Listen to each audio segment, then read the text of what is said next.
The gun went off before anyone even knew he had one. The bullet punched straight through the ceiling tile above the reception desk, and the woman behind it screamed so hard she knocked her chair backward into the wall. Then he grabbed her by the collar of her uniform, and dragged her halfway across the counter and pressed the barrel flat against her temple, while 40 people in that lobby stopped breathing at exactly the same moment. Nobody moves. His voice wasn't a voice anymore. It was a weapon. Glass shook in its frames. A toddler in the corner began to wail. And up on the 4th floor in the pediatric wing, a rookie nurse named Ava Collins heard the shot and didn't flinch. Not even once. If you are new to this channel, please subscribe right now and drop your city in the comments. I want to see exactly how far this story reaches. Stay with me all the way to the end, because what happens next inside these walls, nobody saw it coming. Not even the man holding the gun. There is a kind of stillness that only certain people carry. Not the stillness of someone who is bored or tired or simply going through the motions of a long shift. This is a different kind. The stillness of someone who is always watching, always measuring, always 3 steps ahead of whatever room they happen to be standing in. Ava Collins had that stillness. Had it the way some people have blue eyes or a crooked smile. It was just part of her, something that had been forged into her long before she ever set foot in St. Gabriel Medical Center. She was 32 years old, 5'7". Her dark hair was pulled back the way every nurse pulls. Their hair back tight, practical, no nonsense. Her scrubs were the standard issue blue of the pediatric wing.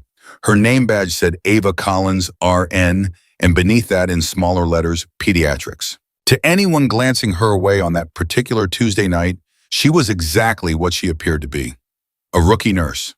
Quiet, reliable, capable, sure, but nothing extraordinary. The pediatric wing at St. Gabriel on a Tuesday night had its own rhythm. It was never truly silent. There was always the soft electronic pulse of monitors, the occasional shuffle of feet, the distant murmur of a television. Someone had left on in a waiting room down the hall. The overhead lights were dimmed for the late hour, and the ward had that particular smell that hospitals always have at night, antiseptic, and something almost like the memory of flowers.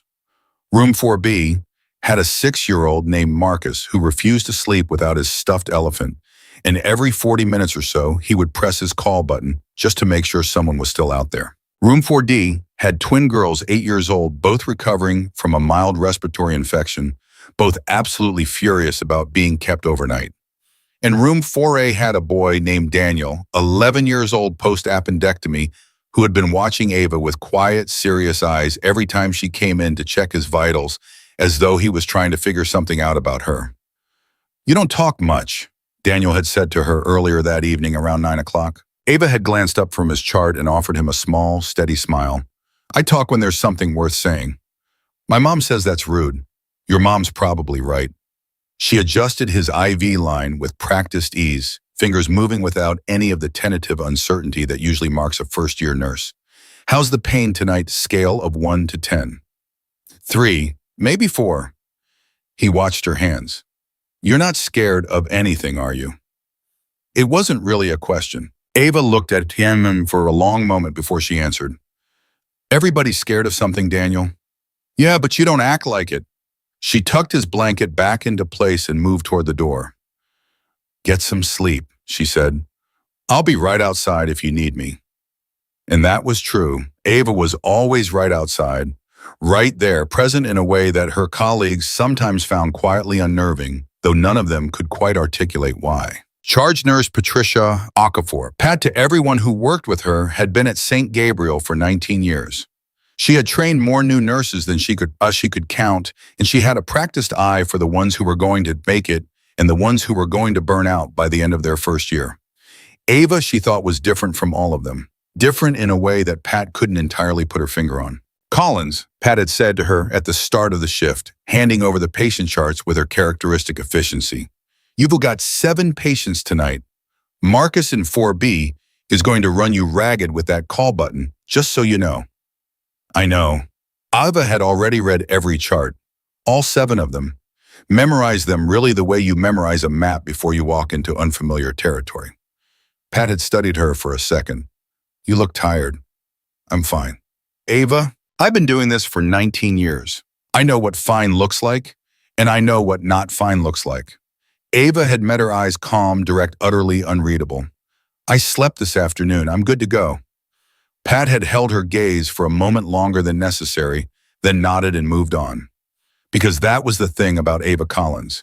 You could push at her probe at the edges, try to find the crack in the surface, and you would find nothing. Not because she was cold or because she didn't care, but because whatever she kept inside herself, she kept it there with a kind of discipline that went well beyond what the pediatric nursing program at any university could teach you. It was 20 minutes past 11 when the first thing happened that made Ava's internal radar quietly shift. She was at the nurse's station updating Marcus's chart. He had pressed the call button again right on schedule when her eyes moved almost involuntarily to the security monitor mounted in the corner above the desk. The monitor cycled through feeds from 8 different cameras positioned throughout the hospital. Most of what it showed was the usual landscape of an overnight shift: empty hallways, a janitor with a mop, the vending machine alcove on the second floor where 2 residents were apparently having a very intense, very whispered conversation about something. But the camera covering the main entrance lobby showed something that made Ava's hand go still on the keyboard.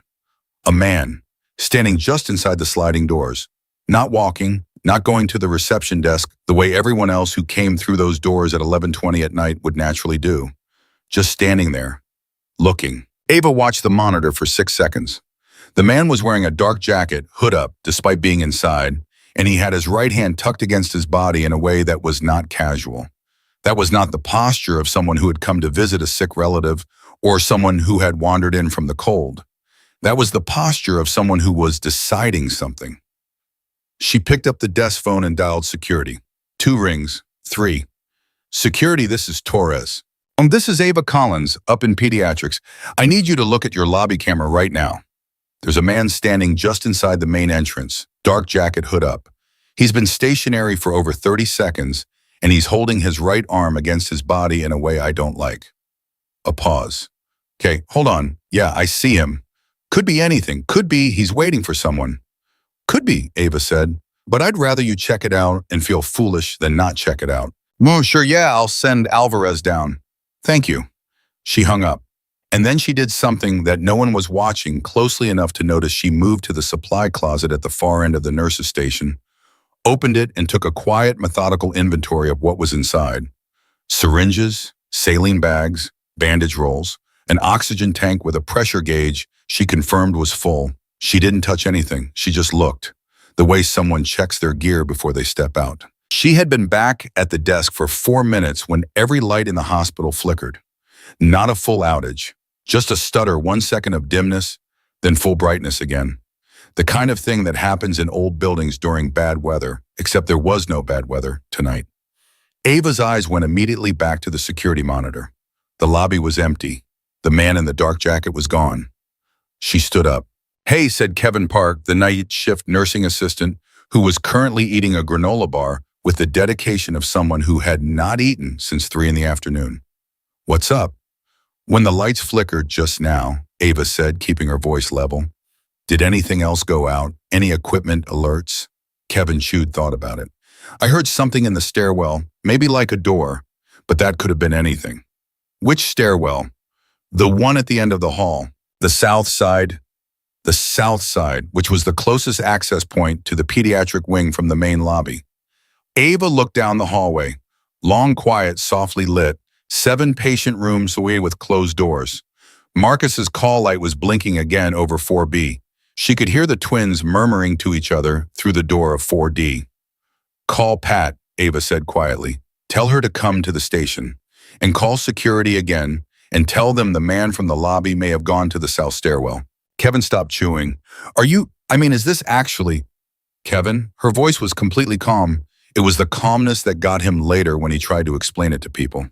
How calm she was. Call Pat. Do it now.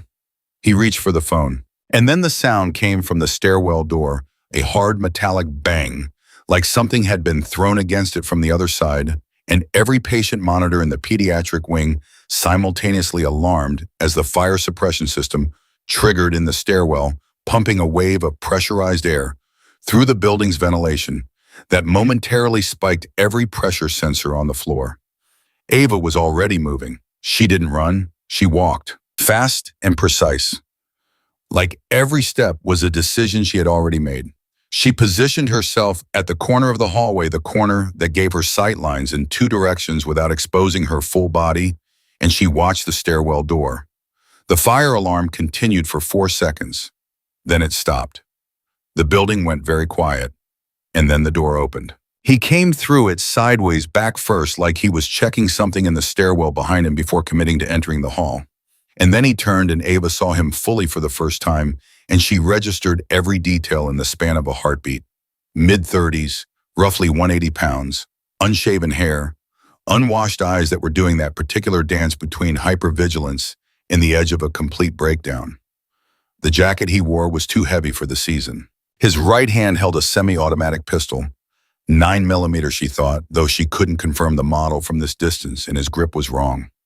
Too tight, knuckles white, finger not on the trigger guard the way someone trained would hold it, but pressed against the trigger itself, which made him more dangerous than he would have been if he knew what he was doing. Because trained people know when they're going to shoot. Untrained people can fire by accident. He saw Kevin first. Kevin, who had gotten halfway through dialing Pat before the stairwell door opened, and who had turned toward the sound and was now standing at the nurse's station with the phone in his hand and his granola bar fallen to the floor staring. The man raised the gun. "Put the phone down," he said. His voice was shaking. "Put it down right now." Kevin put it down. His hands went up. He was trembling so hard Ava could see it from 15 feet away. "Everybody on the floor." The man was moving now, coming into the hallway, swinging the gun in a wide arc that covered the station and the hall both. "Everybody down! Don't make me! Don't you dare make me!" And then he saw Ava. She had not moved. She was standing at the corner of the hallway, hands at her sides. Not raised, not fisted, just open and visible. And still, she was looking directly at him. Not at the gun, at him. He swung the barrel toward her. "I said, get down!" Ava did not get down. She said very quietly, "I heard you." Something crossed his face that she recognized. Confusion. The frenetic, panicked mind trying to process a response it had not anticipated. Everyone else on the floor had immediately complied. The two residents who had been in the break room at the end of the hall were now on the ground with their hands over their heads, and Kevin had dropped behind the nurse's station. But this one woman, this nurse with the pulled back hair and the standard issue blue scrubs, was just standing there looking at him like he was a problem she was calmly deciding how to solve. "Are you deaf?" he demanded, taking 2 steps toward her. "I will shoot you. I swear to God." "Oh, I know you will," Ava said. Same quiet voice. "What's your name?" The gun trembled in his grip. "What? Your name, what is it?" "That's why are you, He stopped, shook his head hard like he was trying to clear it. Shut up and get on the floor." "I'm not gonna do that," Ava said. And in the way she said it, calm, factual, without a trace of bravado, there was something that made him hesitate, made him look at her differently, made the part of his brain that was still functioning beyond terror pause and ask itself, "What is this?" "But I will talk to you. Tell me what you need. Tell me why you're here." A door opened down the hallway. Room 4D, one of the twin girls, 8 years old, standing in the doorway in her hospital gown, blinking at the bright hallway lights. "What's happening?" the girl said. Her voice was small and sleepy and entirely unafraid the way children are unafraid before they fully understand what they are seeing. Everything in the man with the gun seemed to collapse and rebuild itself in a single second. His face went from fury to something raw and terrible, something closer to grief. He turned the gun toward the hallway, toward the open door, toward the child standing there in her thin hospital gown. And something in Ava Collins went very, very quiet. Not the stillness of a nurse assessing a situation. Older than that, deeper than that. The stillness of a person who has been in the worst places in the world, who has seen the worst things that human beings do to each other, who has made calculations in fractions of seconds that other people never have to make in their entire lives. She looked at the child. She looked at the gun. She looked at the man's hand, the grip, the angle, the distance. 12 feet, maybe 13. She said loud enough to cut through everything. Hey, look at me." The man's eyes snapped back to her. "She's 8 years old," Ava said. "Whatever you came here for tonight, whatever happened to you, whatever brought you through that door, it has nothing to do with her. You know that." I can see that you know that. His jaw worked. His eyes were wet. You don't know anything about me. Then tell me, she said, tell me something. Because right now this hallway is full of SAG kids who are scared out of their minds, and there are 100 different ways tonight could end. And I am telling you that the best way is the one where you talk to me. He stared at her for a long electric moment. The gun was still up. His hand was still shaking. And in the back of Ava Collins's mind, a clock was running. A very precise, very practiced clock that was measuring distance and threat level, in physical capability, in exit routes, in the exact positioning of every person in this hallway. The clock that had been built into her by years of training that no one in this hospital knew anything about. The clock that never fully stopped running, even on the quietest of nights.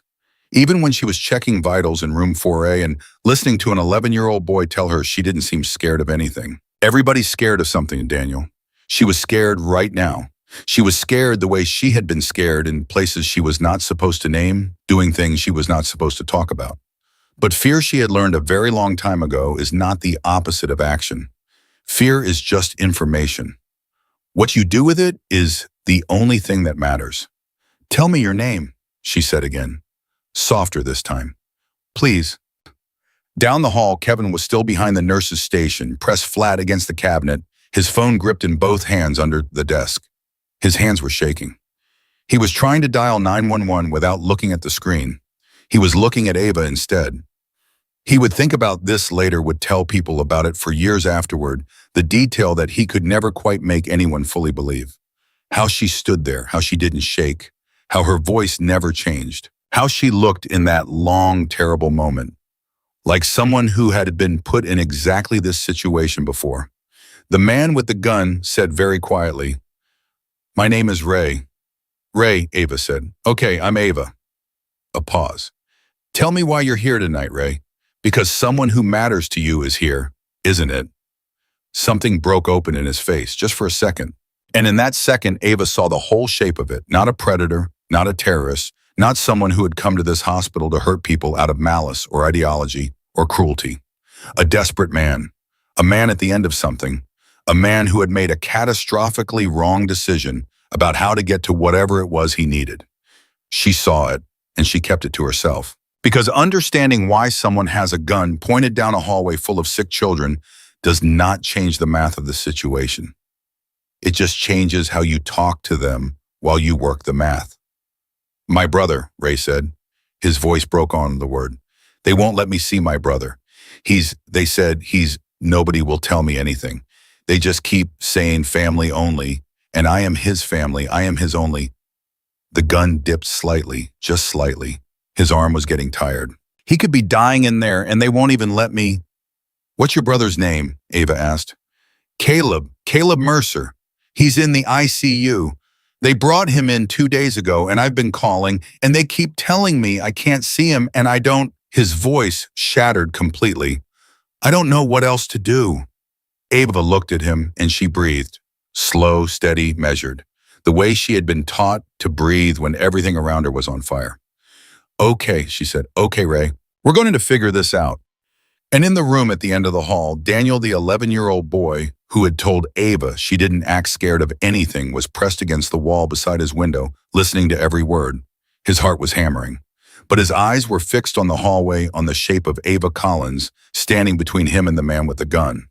She didn't look like a nurse right now. He couldn't have said exactly what she looked like. He was 11 years old, and he didn't have the vocabulary for it yet. But later, when he tried to explain it to his mother, he would say she looked like someone who had done this before. Not like it was normal, but like she was ready for it. Like some part of her had been waiting for exactly this moment without even knowing she was waiting. Which was, as it turned out, closer to the truth than Daniel could possibly have known. Ray's hand was still shaking. That was the thing Ava kept coming back to, kept factoring into every calculation she was running behind the stillness of her face. The hand was shaking, the grip was wrong, and the man attached to both of those things was crying. Not loudly, not the kind of crying that announces itself.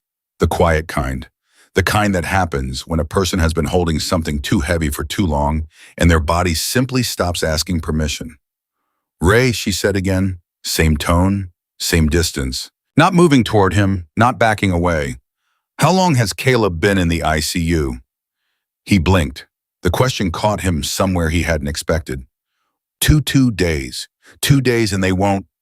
Who told you that you couldn't see him? The woman at the desk downstairs, and then some administrator, and then a security guard who... His jaw tightened. The gun came back up. They kept saying policy. They kept saying it over and over, like it was a wall they could just build in front of me, and I would just accept it and go home. You're not on the approved visitor list, Ava said. It wasn't a question. We had a fight. The words came out cracked like something breaking along an old fault line. 6 months ago, we said things, I said things, and I didn't call him back, and he didn't call me back, and then they're telling me he's in intensive care, and I can't... He stopped, pressed the back of his wrist against his mouth for a second. I can't lose him like this. You understand I can't lose him with all of that still sitting between us. Ava understood. She understood it the way you understand something that lives in your own chest. But she filed it away, kept her face even, kept the clock running. 11 feet now. He had moved without realizing it. Behind her, she could hear the soft sounds of the ward, the monitors, the ventilation, the faint creak of someone shifting their weight in a room down the hall. Kevin was still behind the nurse's station. The 2 residents were still on the floor.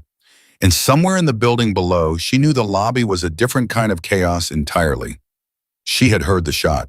1 round fired into the ceiling. She had processed the acoustic signature of it the way someone else might process a word in a sentence automatically without thinking about it. That had been his entry point. That was how he had cleared the lobby and gotten to the stairwell without being stopped. He had fired once, which told her 2 things: he had ammunition and he hadn't used it on a person. That mattered. That changed the math slightly, but not enough to make her careless. Ray? She kept his name in her mouth like an anchor.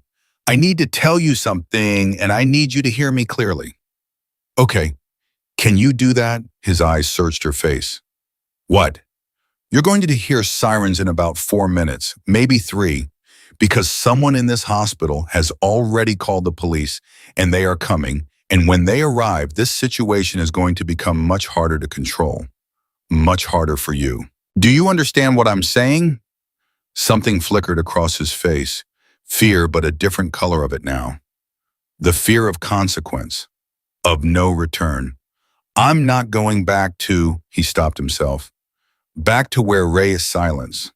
Just the monitors and the ventilation and the weight of everything he wasn't saying. I did 3 years, he said finally, very quietly. Got out 8 months ago. I am not going back there. I'd rather... He didn't finish the sentence. Ava finished it in her own head, and the math shifted again. Then put the gun down, she said. Quiet, direct, no flinching. Right now, before those sirens get here, because if you put it down now, voluntarily in front of witnesses in a pediatric ward, where every single person here can testify that you did not hurt anyone that matters, that counts for something. But if you're holding that gun when they come through the door, Ray, it doesn't matter what happened tonight. It doesn't matter that Caleb is downstairs and that you love your brother.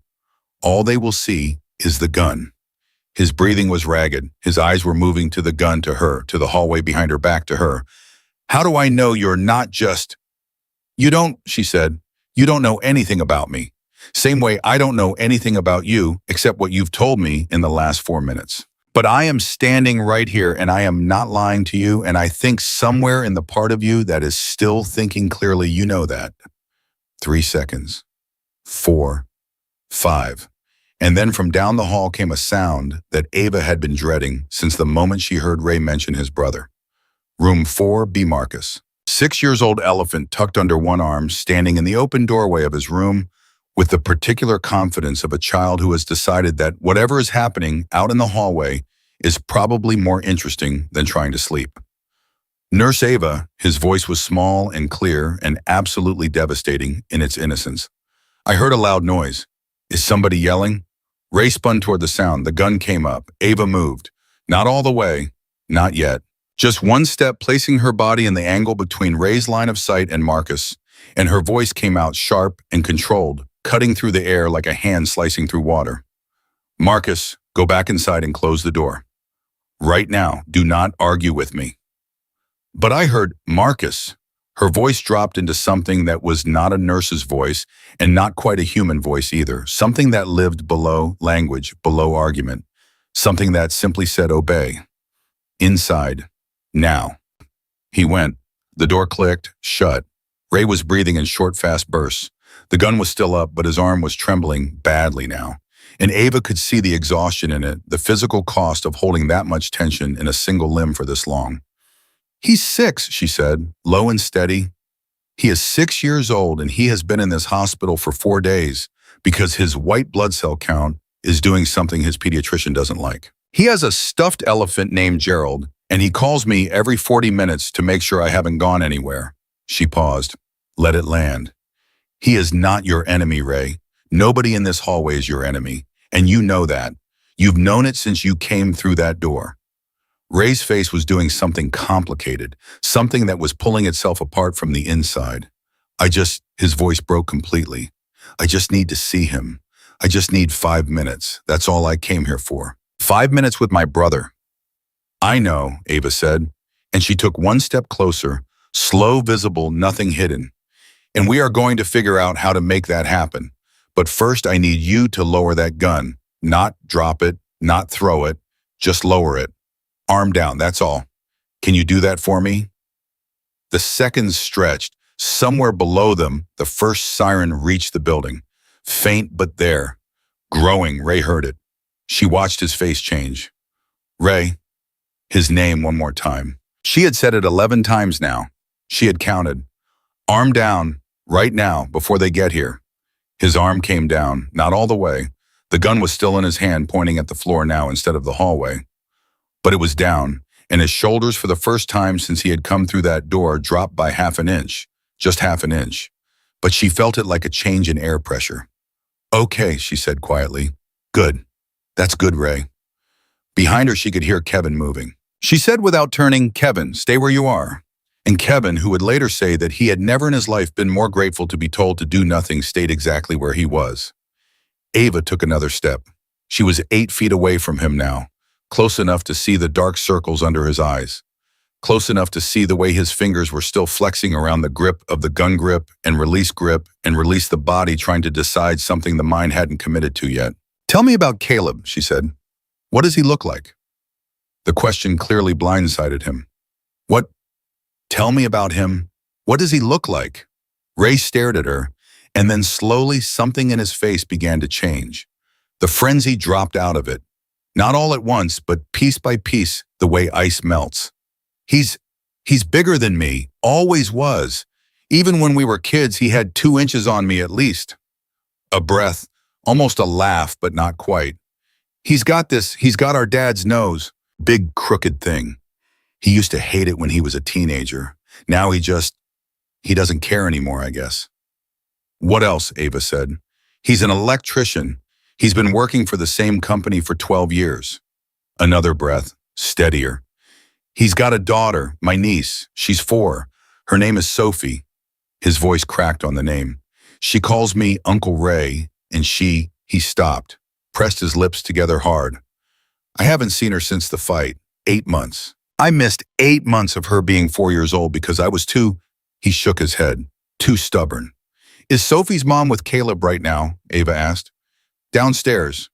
His wife, Elena, she's the one who called me. She said it was serious. She said I should. Something shifted in his expression, hard and sudden. But they still wouldn't let me up, even after she called me. The hospital wouldn't. That's going to change, Ava said, flat and certain. I'm going to personally make sure that changes tonight. But Ray the gun, you have to give it to me, right now. He looked at her, really looked at her. And she held his gaze and did not blink and did not flinch and did not look away, because she had learned a very long time ago that the eyes are where people go to find out if they are being told the truth. You're going to let me see him, he said. I am going to do everything in my power to make that happen, she said. That is the truth. Another siren, closer now. Ray's eyes dropped to the gun in his hand. He looked at it the way people look at something they can't quite believe they're holding, like it had appeared there by accident. Like some other version of himself had made a decision he was only now catching up to. He held it out to her. Handle first. Ava took it. She moved her finger over the trigger guard, cleared the round from the chamber in a single smooth motion, dropped the magazine, caught it with her other hand, and set everything on the counter of the nurse's station, all in about 4 seconds, with the economy and precision of someone who has been handling firearms since before most people in this hospital had finished college. Nobody said anything for a moment. The 2 residents on the floor had their heads up. Kevin was staring at her from behind the station with an expression she couldn't read. Ray was standing in the middle of the hallway with his empty hands hanging at his sides, and he looked suddenly smaller. Not diminished, just human. Just a man. She looked at Kevin. Call Pat. Tell her the situation is under control and to meet me here. Then call downstairs to the ICU and ask for Elena Mercer. She glanced at Ray. Caleb Mercer's wife. Tell her his brother Ray is upstairs and that I need to speak with her. Kevin nodded. His hands were still shaking, but he was nodding. He reached for the phone. Ava turned back to Ray. Sit down, she said, gesturing to the chair beside the nurse's station, the one that was usually occupied by a parent who had fallen asleep waiting for news. The police are going to come through that door in about 60 seconds. When they do, you are going to keep your hands where they can see them, and you are going to say nothing until I have spoken to them first. Do you understand me? Ray looked at her. Something moved through his face. Exhaustion, disbelief. Something that might have been the beginning of relief. Who are you? He said. I'm the nurse who's on tonight, Ava said simply. He sat down. Pat Okafor came through the stairwell door. At the same moment, the elevator at the far end of the hallway opened, and 3 police officers poured out of it with their hands on their holsters.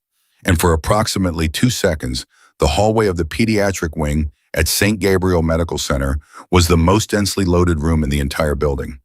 Hands, let me see your... He's seated, Ava said. Loud, clear, stepping directly into their line of sight with her hands open and away from her body. His name is Ray Mercer. He has been disarmed. The firearm is on the counter behind me, cleared and safe. He did not injure anyone. He needs medical evaluation for emotional distress, and then I need someone to get me the charge nurse from the ICU because this man's brother is a patient in this hospital and there is a conversation that needs to happen. The 3 officers stared at her. The one in front, older, heavyset, with the kind of face that had seen enough not to be easily surprised, was looking at the gun on the counter, and then at Ray sitting in the chair, and then at Ava and back to the gun again. You disarmed him, he said. Yes. By yourself. There wasn't anyone else available. He looked at her for a long moment, then at his colleagues, then back at her. Ma'am, I'm going to need you to step aside and... He's not a flight risk, Ava said. She did not step aside. He came here because his brother is dying in the ICU and he couldn't get past the front desk. That's the whole story. Everything that happened tonight happened because a desperate man didn't know what else to do. I'm not excusing it, I'm explaining it. And if you go in there with that energy right now in a pediatric ward where there are children who have already been terrified tonight, I will file a formal complaint before you reach the elevator. A very long silence, the kind that has mass. The older officer looked at her with an expression that was somewhere between irritation and respect and something else he was clearly working to identify. You're a nurse, he said, less a question than a recalibration. That's what my badge says, Ava said. Pat Okafor, who had been standing just behind Ava and taking in the entire scene with the controlled expression of a woman who processes catastrophe for a living, made a sound that might in a different context have been a laugh. The officer holstered his weapon. Slowly, his colleagues followed. He walked toward Ray, steady, professional, and Ray kept his hands visible and said nothing exactly as Ava had told him to. It was when they cuffed Ray that he looked up at Ava from across the hallway with an expression that was not anger and not fear and not quite relief. It was something she couldn't name cleanly. Something that lived at the intersection of all 3. You said you'd make sure I could see him, he said. I know what I said, she answered. They took him to the elevator. The doors closed. The hallway went quiet. The monitor over room 4B started blinking Marcus right on schedule, calling to make sure someone was still out there. Ava stood very still for a moment. Just a moment. Then she walked to the nurse's station, picked up the desk phone and dialed the ICU. It rang twice. A woman's voice answered tight with exhaustion and fear. This is Elena Mercer. Mrs. Mercer, my name is Ava Collins. I'm a nurse in the pediatric wing. Your brother-in-law Ray is in this hospital tonight. He came here because he needed to see Caleb. A breath. I think you should talk to the attending about adding Ray to the approved visitor list. I think Caleb would want that. A silence on the other end, long and full. Is Ray okay? Elena asked. He's going to need some help, Ava said. But yes, he's okay. Another silence, then, what happened up there? We talked, Ava said. That's all. She hung up before Elena could ask anything else. Pat was standing at the edge of the nurse's station, arms folded across her chest, watching Ava with an expression that had passed through shock and circled back to something more complicated, something quieter. That man had a loaded gun, Pat said, and you walked up to him and just took it. Ava set the desk phone back in its cradle. He needed someone to talk to.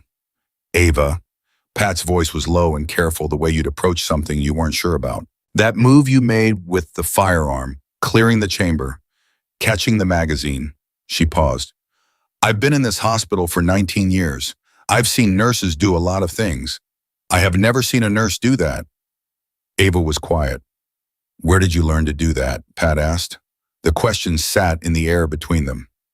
The monitors hummed, the ventilation breathed. Down the hall, Marcus pressed his call button for the third time tonight, patient and persistent and entirely trusting that someone would come. Ava looked at Pat for a long moment. Then she picked up Marcus's chart and walked toward room 4B. I'll check on Marcus, she said. Pat watched her go. And she stood there at the nurse's station for a full 30 seconds after Ava disappeared through the door, looking at the empty chair where Ray Mercer had sat, in the counter where a disarmed gun waited for the evidence bag that would arrive with the next wave of officers, and the door of room 4B, where her quietest, steadiest, most unexplainable nurse was checking on a 6-year-old boy with a stuffed elephant named Gerald. Pat had 19 years. 19 years of reading people, of knowing the shape of things before they announced themselves. She pulled out her phone and sent a text to her husband. Just 4 words. Something big happened tonight. She would not know for another 24 hours exactly how big.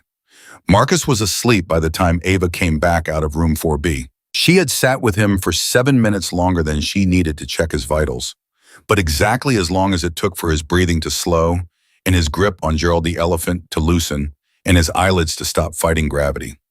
She had pulled his blanket up and stood at the side of his bed for a moment in the dark, listening to him breathe, and she had let herself feel, just briefly, the full weight of what had happened in this hallway 20 minutes ago. She gave herself those few seconds. Then she folded it away the way she always folded things away and walked back out into the light. The hallway was different now. Not quieter, if anything, there were more people in it, more voices, more movement. 2 additional officers had arrived. A hospital administrator named Gerald Whitfield, who Ava knew only as the man who sent strongly worded emails about unauthorized use of the break room microwave, was standing near the elevator, with his tie loosened and his face the specific color of a person who has been woken up by a phone call they never wanted to receive. A crime scene technician was photographing the nurse's station counter where the gun had been set down. And Kevin Park, who had been behind that counter for the worst 12 minutes of his professional life, was sitting in a chair that someone had pulled out for him, holding a cup of water with both hands and staring at nothing in particular. Ava walked to him first. Hey, she said. She crouched down so she was at his eye level, which was something she did with frightened patients and apparently instinctively with frightened colleagues too. Kevin, you okay?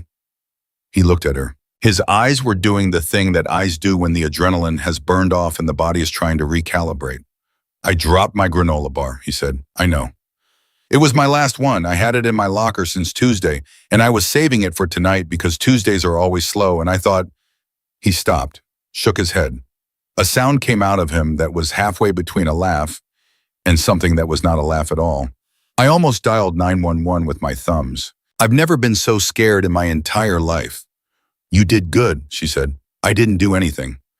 You stayed still when I told you to stay still.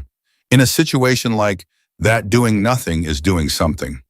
She put a hand briefly on his shoulder. Drink your water. She stood up, and that was when Gerald Whitfield materialized at her elbow with the energy of a man who had assembled his authority in the elevator on the way up and was now prepared to deploy it. Ms. Collins, he said, I need to speak with you. Now. Give me a minute. I'm afraid this can't. Mr. Whitfield. She turned to look at him, and whatever he found in her face made him stop mid-sentence in a way that clearly surprised him. I have 7 patients on this ward who have been through a traumatic event tonight. I need 60 seconds to make sure they are all accounted for and that none of them require immediate attention. Then I will be entirely at your disposal. Can you give me 60 seconds? He opened his mouth, closed it, gave her 60 seconds. She did a rapid check, not full assessments. Just a head count, a visual through each window, a confirmation that every monitor was reading what it should be reading. The twins in 4D were awake and pressed together in one of the beds holding hands.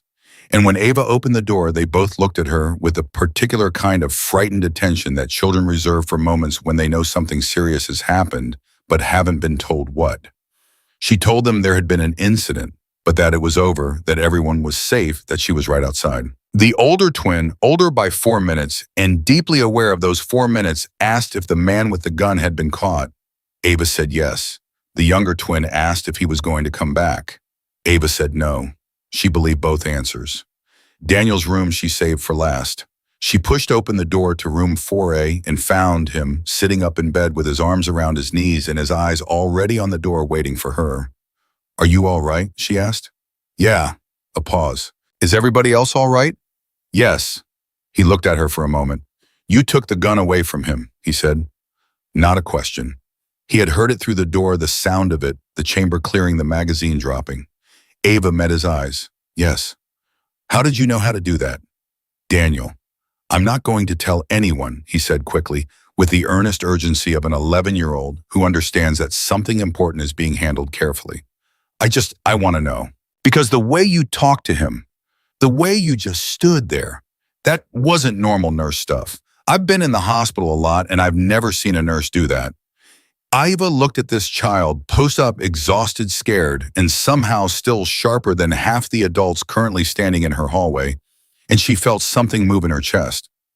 A door she kept locked, shifting slightly on its hinges. Get some sleep, she said. I'll check on you in an hour. You didn't answer my question. No, she said, I didn't. She turned off his bedside lamp. Good night, Daniel. She pulled the door closed behind her and stood in the hallway for exactly 3 seconds, with her eyes shut and her hands flat against the door. Then she opened her eyes, turned around, and walked toward Gerald Whitfield. He had his tablet out.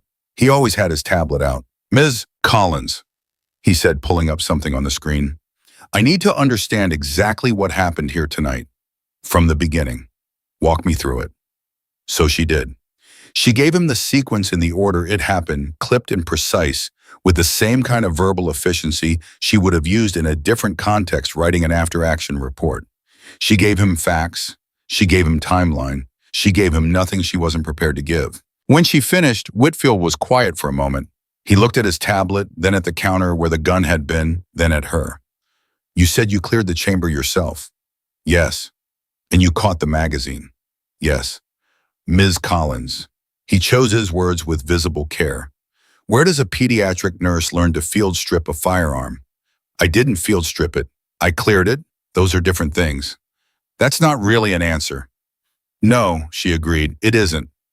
Another silence. Pat was standing 10 feet away, pretending to review something on a clipboard and doing a fairly transparent job of listening to every word.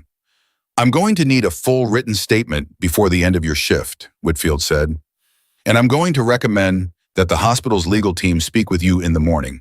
Not because you did anything wrong, he added with the careful tone of someone who has been coached by lawyers, but because the hospital has a liability to.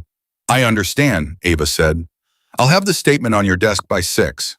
She turned away from him, and she was 3 steps down the hallway when the elevator opened and 2 men walked out who had not been there before and who did not look like they belonged there, and whose arrival made the back of Ava Collins's neck go cold in a way that had nothing to do with the hospital's ventilation system. They were wearing civilian clothes. Nothing unusual about that, but civilian clothes worn by people who are trained to wear them have a particular quality of fit that is not quite casual, a posture that is not quite relaxed, eyes that move through a room, the way a hand moves through water, touching everything without appearing to. She clocked both of them in the time it took her to take 2 steps. Mid-40s. Military bearing underneath the flannel and the dark jackets. The one on the left had a scar along his jaw that she recognized the shape of. Not the scar itself, but the story of how scars like that are acquired. Her feet did not stop moving. She did not look directly at them. She walked to the nurse's station and stood behind the counter and pulled up a chart on the computer screen and stared at it without reading a single word on it. They went to Whitfield first, showed him something, a badge, a card, she couldn't see which from this angle. Whitfield's expression went from administrator at 2 a.m. to something more cooperative, more deferential in about 4 seconds. He pointed down the hallway, in her direction. Ava kept her eyes on the screen. They walked toward the nurse's station slowly. Not fast, not slow. The pace of people who are not in a hurry because they have already determined that there is nowhere for their target to go. The one on the left spoke first. Ava Collins. She looked up from the screen. Yes, he smiled. It was a professional smile, practiced and not unfriendly, calibrated for a specific purpose. I'm Agent Reyes. This is Agent Dolan. We're with a federal task force, and we'd like to ask you a few questions about the incident tonight, if you have a moment. Federal task force, she said, for a hospital disturbance. We happen to be in the area, Reyes said. The smile didn't change. We heard the call. What task force, she said. A small pause. Counter-narcotics liaison, Dolan said. He had a quieter voice than Reyes, more careful. His eyes had not left her face since the moment he walked up to the counter. Ray Mercer has a file, seemed relevant to follow up. Ava looked at him steadily. Ray Mercer came to this hospital because his brother is in the ICU and he couldn't get past the front desk. Whatever is in his files tonight's incident is entirely explainable without it. Sure, Reyes said. We're not here about Mercer. Another beat. The smile shifted by a fraction of a degree. We're here about you, Ms. Collins. The hallway went very quiet in her ears. Everything else, the monitors, the ventilation, Whitfield's voice in the background, receded to a hum. About me, she said. The way you handled the firearm, Dolan said. The way you handled the entire situation. Our counter-narcotics people have some of the best close-quarters trainers in the federal system. And I can tell you right now what you did tonight, the positioning, the verbal de-escalation, the disarm, that's not nursing school. He paused. That's not even most police academies. Ava held his gaze. I took a self-defense course. What course? I don't remember the name of it. Ms. Collins. Reyes set both hands flat on the counter, leaning forward slightly, not threatening. Something worse, patient? We are not here to cause you problems. We are here because we've been looking for someone for a very long time. And tonight, watching footage from this hospital's security system, we think we may have found her. Her heart was doing what it needed to do. She could feel it the way you feel a change in altitude, a shift in pressure, something adjusting. But her face did nothing. Her hands stayed still on the keyboard. She had trained for this too longer ago than she sometimes let herself remember. The stillness was not nothing. The stillness was the entire thing. I think she said that you may have the wrong person. Lieutenant Commander Ava Marie Collins, Dolan said quietly. Navy SEAL support operator, DevGru attaché, classified deployment record spanning 11 years. Officially listed as killed in action 14 months ago during a covert operation in a location that is still redacted in the file we have access to. He did not look at his phone when he said this. He had memorized it. We've been trying to figure out what happened to you for 8 months. The hallway had not changed. The monitors still hummed. Marcus was still asleep with his elephant. Kevin was still sitting in his chair with his cup of water. Pat Okafor was no longer pretending to look at her clipboard. She was looking at Ava. Ava took a breath. It was quiet, controlled, and it cost her more than anything else she had done tonight. You said classified deployment records, she said. We have clearance, Reyes said. Then you know, she said, that anything relating to that record is not a conversation I can have in a hospital hallway at 2 a.m. in front of civilians. She glanced at Pat briefly. Pat looked back at her with an expression that was somewhere between devastated and completely unsurprised. If you want to talk, we'll talk. But not here. Dolan nodded, just once. He reached into his jacket and set a card on the counter, plain white, a number, no agency logo. We'll be downstairs, he said. Take whatever time you need. They walked back to the elevator. Reyes got in. Dolan paused at the threshold and looked back at her, and there was something in his look that was not just professional, not just strategic, something that was almost worried.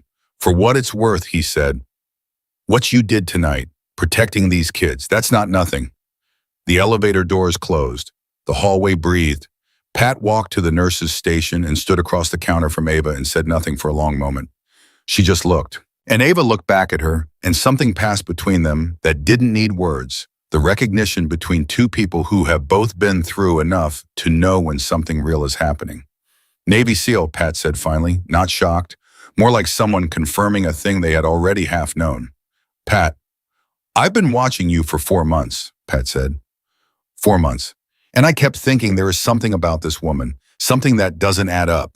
And I could never put my finger on it, and I told myself I was imagining it, because why would someone with... She stopped, started again. Why would someone like you be here in pediatric nursing on the night shift? Because children deserve good nurses, Ava said.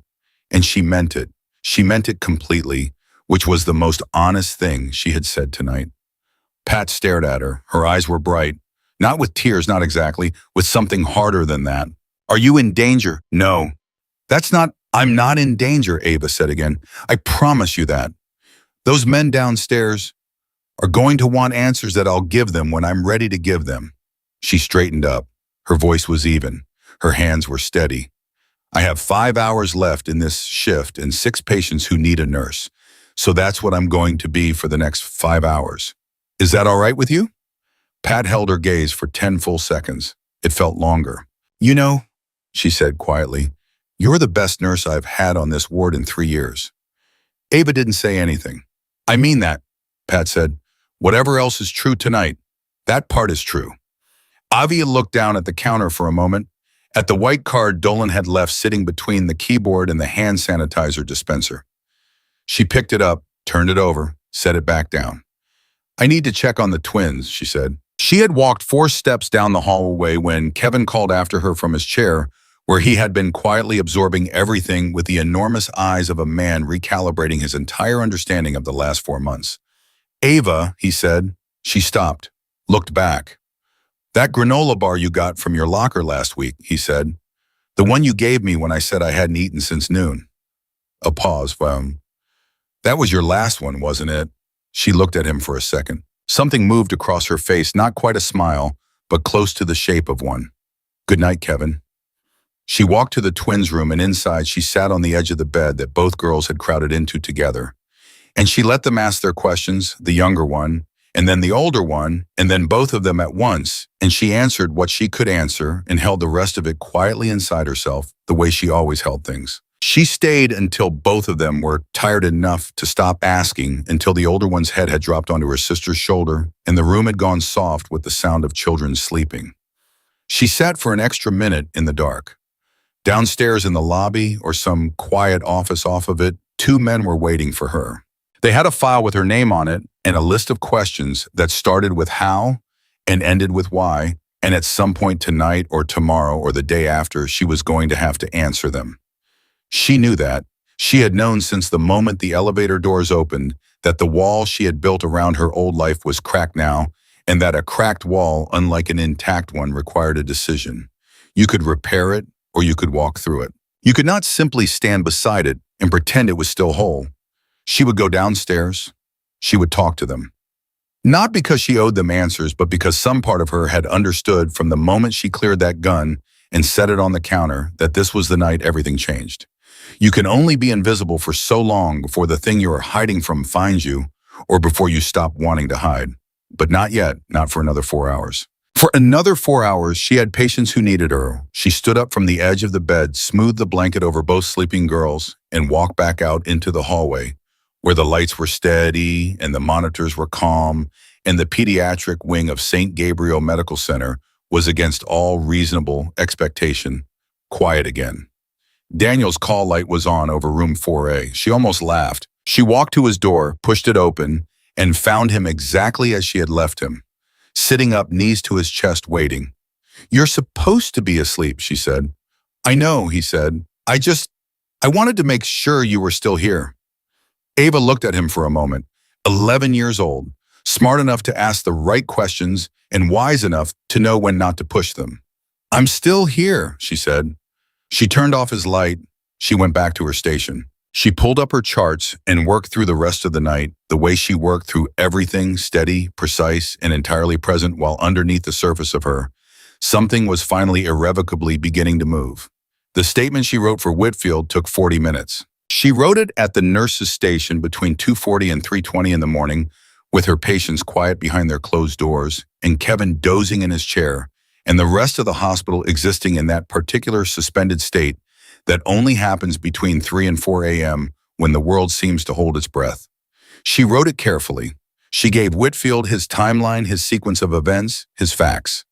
She described Ray Mercer's emotional state with clinical accuracy. She described the disarm in passive, modest language. She had moved to secure the weapon when an opportunity presented itself, and she read that sentence back 3 times before she left it in, because it was true, and because it was at the same time the most understated sentence she had ever written in her life. She did not go downstairs. Not yet. She told herself it was because she had patience. That was true. She told herself she needed to finish the shift, hand off properly, make sure Kevin was steady enough to function. That was also true. But underneath all of it, below the practical logic, was something older and more stubborn. The same thing that had kept her in this hospital for 4 months, in this city, in these blue scrubs, checking vitals and answering call buttons and learning the names of stuffed animals. She needed one more night of being exactly what she had told herself she was. Before everything changed, she was allowed that. By 4:15, all 7 patients were stable and sleeping. By 5, she had completed every chart update, filed the written statement in Whitfield's inbox through the hospital's internal system, and restocked the supply cart that someone had knocked askew during the chaos of the night before. By 5:30, the day shift was beginning to filter in the hallway, slowly repopulating with fresh-faced nurses who had heard something happened overnight and kept glancing at Ava with questions building visibly behind their eyes. She gave report to the incoming nurse, a woman named Joanna, who had been at St. Gabriel for 6 years and who received the handoff with professional composure right up until Ava mentioned the incident, at which point Joanna's composure briefly left the building. "The rookie nurse from pediatrics," Joanna said slowly. "You're the one they're talking about downstairs." "What are they saying downstairs?" "That you took a gun away from a man with your bare hands." "That's an oversimplification." "That you cleared the weapon yourself and didn't break a sweat." "I was sweating," Ava said. "I just wasn't showing it." Joanna stared at her for a long moment. "Who are you?" It was the second time someone had asked her that in 6 hours. She gave Joanna the same thing she had given Daniel and Pat and Ray himself, not an answer exactly, but the shape of one. "I'm the nurse you're relieving. Marcus in 4B is going to be up within the next 20 minutes, and he'll want breakfast before his morning labs. Don't let him convince you that Gerald the elephant needs his own meal tray. He tried that with me on day 2, and I made the mistake of thinking it was funny." She changed out of her scrubs in the locker room. She put on the clothes she had worn to the hospital the evening before: jeans, a gray sweater, sneakers. She stood at her locker for a moment with her hand on the door, looking at the inside of it. A spare set of scrubs, a travel-sized hand lotion she had never used, a photograph tucked in the corner, small enough to be overlooked, 2 people on a dock somewhere squinting into sunlight, laughing at something that whoever took the photo had already missed. She took the photograph down and put it in her pocket. Then she closed the locker and went downstairs. They were in a small conference room off the main corridor on the ground floor, a room normally used for patient-family consultations. Beige walls and a rectangular table and 4 chairs. Reyes was on his phone when she opened the door. Dolan was not. Dolan was sitting with both hands flat on the table and his eyes on the door, as though he had been waiting for it to open for the entire 4 hours since he had gone downstairs, which she suspected he had. She sat down across from them.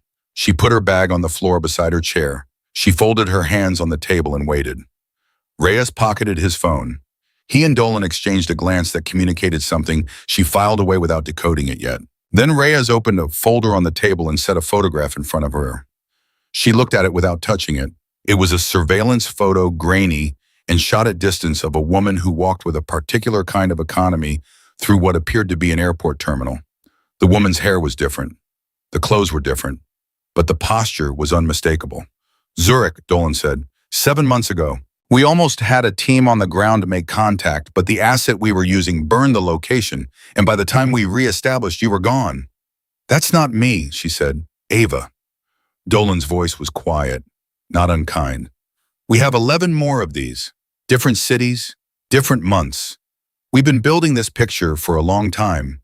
And then last night, right here in a hospital security feed, there was nothing grainy about that footage. She looked at the photograph. She looked at him. What do you want? She said. Reyes leaned forward. We want to understand what happened 14 months ago. The operation that you were listed as KIA on there are things about that night that don't add up in the debrief. Pieces missing. And you are the only person who was there who is what? A pause. Alive, Reyes said. The word dropped into the room like a stone, into still water. She had known this. She had known the shape of it for 14 months, had carried it with her through Zurich and then through 4 other cities, and finally to this city, to St. Gabriel, to pediatric nursing. The knowledge that she was the last one. She had lived with it so long, it had become just another thing she carried, like the photograph in her pocket and the stillness in her bones. But hearing it said out loud in a fluorescent-lit consultation room at 6 in the morning by a man who said it with the particular carefulness of someone who understood what it cost, she felt it differently. For just a second. How many people know I'm alive? She asked. Right now, us, your chain of command, and 2 senior people at the agency. That's it. Dolan paused. And apparently your charge nurse upstairs. Pat won't say anything. How do you know that? Because she's Pat, Ava said. And somehow, impossibly, she almost meant it as a full explanation. Because some people you just know. 4 months in a pediatric ward, it is enough time to know the shape of a person if you are paying attention. And Ava Collins was always paying attention. Reyes said, we need your account of what happened that night. Operational details. Who gave the order, what the target was, why you are the only one who came back. He hesitated. There are people within the agency who are suggesting that the mission was compromised from the inside. And if that's true, it's true, she said. Both men went still. She had not planned to say it, or maybe she had planned it for 14 months and simply hadn't told herself. It came out flat and factual and landed in the room with the weight of something that had been held underwater for a very long time, finally coming to the surface. Someone burned that operation before we were even wheels up, she said. The team knew it on the ground. We all knew it. You could feel it, the way the parameters kept shifting at the last minute, the way our extraction point was changed twice in the 48 hours before we inserted. By the time we were in position, we had lost 2 hours of operational darkness, and the enemy knew exactly where to find us. Reyes's pen was in his hand. He had not written anything yet. He was very carefully not writing anything she noticed, which told her this was being recorded by other means. My team, she said, the word my. She had not used it in 14 months. It cost her something she had not budgeted for. My team ran the mission anyway, because that's what we did. Because walking away wasn't something any of us knew how to do. She stopped. Her jaw was tight. She loosened it deliberately. We completed the objective. And then everything went wrong simultaneously, and exactly the way things only go simultaneously, and exactly wrong when someone has arranged for it. How did you get out? Dolan asked. Very quietly. I was the last one moving, she said. That's the answer. That's the whole answer. She looked at the table, then back at them. I will give you a full debrief, every detail I can reconstruct, but I need something from you first. What? Reyes said. I need to know who you're working for. Not the task force name, not the agency. I need to know which specific individuals authorized this approach. Because if the same people who burned that operation 14 months ago are the ones who sent you to find me, then this conversation ends right now and you never see me again. The silence in the room had a specific texture. She had been in rooms like this before, rooms where the truth of a thing was sitting on the table between people who were each deciding how much of it to touch. Dolan reached into his jacket. He set a folded piece of paper on the table. She opened it. It was a handwritten list of 4 names, and when she read them, she felt something inside her shift, not quite relief, but the closest neighbor to it. 3 of the names she knew and trusted. The 4th she didn't recognize. Who's the 4th? She said. New appointment, Reyes said. 14 months ago, came in about 3 weeks after the operation. We've had people looking at her for the past 6 months. Her, Ava said. Her, Dolan confirmed. She refolded the paper, set it back on the table, and then she sat for a moment with all of it, the whole accumulated weight of 14 months of running and hiding and rebuilding herself into something that looked nothing like what she had been, except that it looked exactly like it to anyone who knew how to look. She thought about the operation. She thought about her team. She thought about a dock somewhere and two people laughing into sunlight and the photograph in her pocket that she had been carrying since before she came to this city. She thought about Marcus asleep with his elephant, about Daniel asking her if she was scared of anything, about Pat standing at the nurse's station at 2 a.m, looking at her with 19 years of knowledge and saying, "You're the best nurse I've had on this ward in 3 years. I'll give you the full debrief," she said. "Everything, the timeline, the personnel, the operational parameters, everything I observed and everything I concluded. I'll give you enough to build a case that nobody can dismantle." She paused. "But I have a condition." "Name it," Dolan said. "I stay at the hospital." A beat. Reyes and Dolan looked at each other. It was a longer look this time, less quick and communicative, more uncertain. "Ava," Reyes said carefully, "given what you've just told us about the source of the compromise, there may be active threat concerns. If someone within the agency knew enough to burn that operation, and if they have now seen last night's footage, then they already know where I am," she said, "which means moving me changes nothing except the location. I'm not going into protective custody. I'm not disappearing again." She leaned forward slightly. "I have been gone for 14 months. I left something behind when I left, not the mission, not the deployment, not the classified record. I left people behind, and I found more people, and I am not willing to leave again. So you find another way to protect me, or you build your case around my debrief, and you put the right people in front of a tribunal so fast that whoever burned my team never gets another clean shot. That is the deal." The room was quiet for a long moment. Dolan was looking at her with that same expression he had worn in the elevator doorway the night before. Not just professional, something else underneath it. Something that looked, she thought, like a person who had been looking for someone for a long time and was now reckoning with having found her. "Okay," he said. Reyes blinked at him. "Dolan." "She's right," Dolan said. He did not look away from her. "Moving her changes nothing except optics. And if the footage from last night has already been seen by the wrong people, and it has, we have to assume it has, then the clock is already running regardless of what we do with her location." He turned to Reyes. "We run the debrief here, we build the case here, and we put a quiet protective detail on the building that nobody in this hospital knows about." Reyes looked at the ceiling for a moment with the expression of a man recalibrating his entire morning plan. Then he looked at his phone. Then he said, "I need to make 2 calls." "Make them," Dolan said. Reyes stood up and walked out into the hallway. The door closed behind him, and Ava and Dolan were alone in the consultation room for the first time, with the folder between them and the recorded silence and the particular quality of early morning light coming through the narrow window. "You could have kept running," and he said. "I know. After last night, after the footage, you had the whole shift. You could have been gone before we made it upstairs. I know that too. Why didn't you?" She thought about it. She thought about Marcus pressing his call button, about Daniel's question, "You don't act scared of anything, do you?" About the twins holding hands in the dark, about Pat's face and Kevin's granola bar, and the way it had felt at 3 a.m. to sit at the nurse's station and update a chart and know that behind 7 closed doors, children were sleeping safely. "Because I was done running," she said. "I just needed last night to know that for sure." Dolan nodded slowly, like it made sense to him, like maybe he had run from something himself once and recognized the geography of it. The door opened. Reyes came back in. He sat down, straightened his jacket, and set his phone on the table. "All right," he said. "We do it your way. Debrief starts this afternoon. Protective detail is already being arranged, 2-man rotation, plain clothes positioned outside the building. Nobody inside the hospital knows." He looked at her. "And you stay at St. Gabriel." "Yes," she said. "One more thing." Reyes opened the folder again.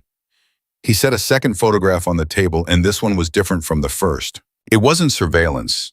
It was a headshot official government quality of a woman in her 50s with pale eyes and the kind of face that gave very little away. The fourth name on that list. Have you ever seen this woman before? Ava looked at the photograph. She looked at it for a long time. And something moved through her, not fear, not quite, but the thing that lives adjacent to it when the shape of a danger becomes specific. She had seen this woman, not in person. In a briefing document, 48 hours before the operation, when the parameters were still shifting and the extraction point was being changed for the second time, and she had looked at the list of agency personnel who had been read into the mission and thought, I don't know this name. Yes, she said. Reyes and Dolan both leaned forward at exactly the same moment. Where? Reyes said. She was on the read-in list for the operation, Ava said. 48 hours before we inserted. Last-minute addition. The authorization signature was above my pay grade, so I didn't question it. She paused. I should have questioned it. Dolan had his own phone out now. He was typing fast. Do you remember the exact authorization level? Delta 7 clearance with a secondary countersignature from someone I didn't recognize either. I'd have to see the full document to give you the name. We can get that document, Reyes said. He was also typing now.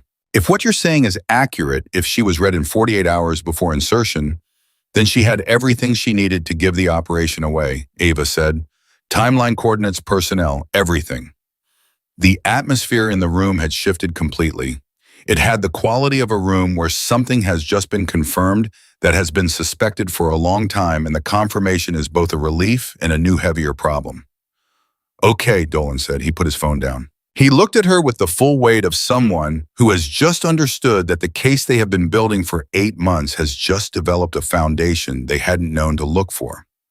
Okay, this afternoon, we start from the beginning, everything. And I mean everything, Ava. Every name, every document, every inconsistency you noticed. We are going to build this correctly. I know how to build it, she said. I know you do, he said. That's exactly why we needed you alive. And she picked up her bag from the floor. She stood up. I'm going home to sleep for 5 hours. I'm back at the hospital tonight at 11. She looked at both of them.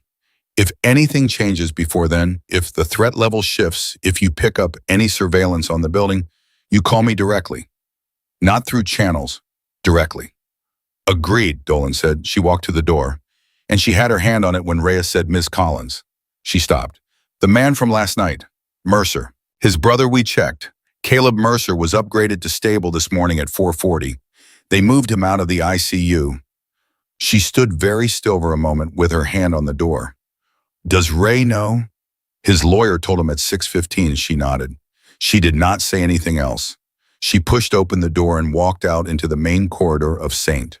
Gabriel Medical Center, where the morning shift was in full motion and the lobby was recovering its ordinary shape after the previous night's violence. And orderlies moved past her with carts, and a family near the elevator was embracing someone just arrived. She walked through all of it and out through the sliding doors into the early morning air, and she stood on the sidewalk for a moment and breathed. Just breathed. Her phone buzzed in her pocket. She looked at it, a text from Pat. Unknown number, so she got in a new phone since last night, but the message was unmistakably Pat. It said, I told Joanna you like your coffee black. She's saving you one for tonight. Then after a 2-second gap, and I haven't said a word to anyone. Not one word, just so you know. Ava stood on the sidewalk with the phone in her hand and the morning air on her face and the photograph in her pocket pressing gently against her side. She read the message twice. Then she typed back 3 words, I know. Thank you. She put the phone in her pocket. She started walking. 2 blocks from the hospital, she became aware not by sight, not by sound, but by the particular quality of the air around her, that she had been trained to read the way other people read body language, that she was being watched. Not by Dolan's protective detail, something else, something that had been in place before she came out of the building, something that had been waiting. She did not stop walking. She did not change her pace. She reached into her pocket and closed her fingers around the card Dolan had left on the counter the night before, and she turned left at the corner instead of continuing straight as she normally would, and she walked 40 feet and then stopped in front of a bakery that was just opening and stood at the window pretending to look at the display using the reflection in the glass. A man, half a block back, Late 30s, hands in his pockets, stopped when she stopped looking at his phone. But his eyes were not on his phone. She took a slow breath. She looked at the bread in the bakery window and the small handwritten sign that said open and the reflection of the man on the sidewalk behind her. She thought about the photograph in the consultation room, the fourth name, the woman with pale eyes who had been on the read-in list 48 hours before everything fell apart. She thought it starts now. She pushed open the door of the bakery and walked inside and took out her phone and called Dolan's number, and he picked up on the first ring. "I've got a tail," she said, "half a block east of the hospital. Male, late 30s, dark jacket, gray cap. I'm in the bakery on the corner of Wren and 5th. A half-second pause. Then Dolan said in a voice that had gone completely flat and operational, "Don't move. We're 30 seconds out." She put the phone in her pocket. The woman behind the bakery counter looked at her with the mild curiosity of someone who has noticed that their first customer of the morning seems to be having a more intense morning than most. "Can I get you something?" she asked. Ava looked at the pastry case. "Coffee," she said, "black." And then because it was the right thing to do, and because some part of her had been carrying a very old kind of exhaustion for 14 months, and you understood that small acts of ordinary life were not nothing at all. "And one of those croissants, please." She paid. She sat at the small table nearest the door where she had a sight line to the street. She held the coffee in both hands. She waited. She watched the reflection in the window. The man in the dark jacket had not moved. Outside, a black SUV turned onto Wren Street. It parked. Two people got out with the particular economy of movement that she recognized the way you recognize your own reflection. The man in the dark jacket saw them. He turned. He started walking fast in the opposite direction. He didn't get far. Ava watched. She took a sip of her coffee. Then she picked up the croissant and looked at it for a moment. Golden warm, the smell of butter and early morning. And she thought about Pat's text and Dolan's voice saying we're 30 seconds out, and Marcus asleep with his elephant, and 14 months of running that had ended last night in a pediatric hallway where she had stood between a loaded gun and a 6-year-old boy and felt for the first time in over a year like she was exactly where she was supposed to be. She took a bite of the croissant. It was very good. Outside, the man in the dark jacket was being guided into the back of the SUV. Dolan appeared at the bakery window, looked in, met her eyes. She gave him a nod that meant, "I'm fine." He gave her one back that meant, "We need to talk about this immediately." She pointed at the croissant, then held up 5 fingers.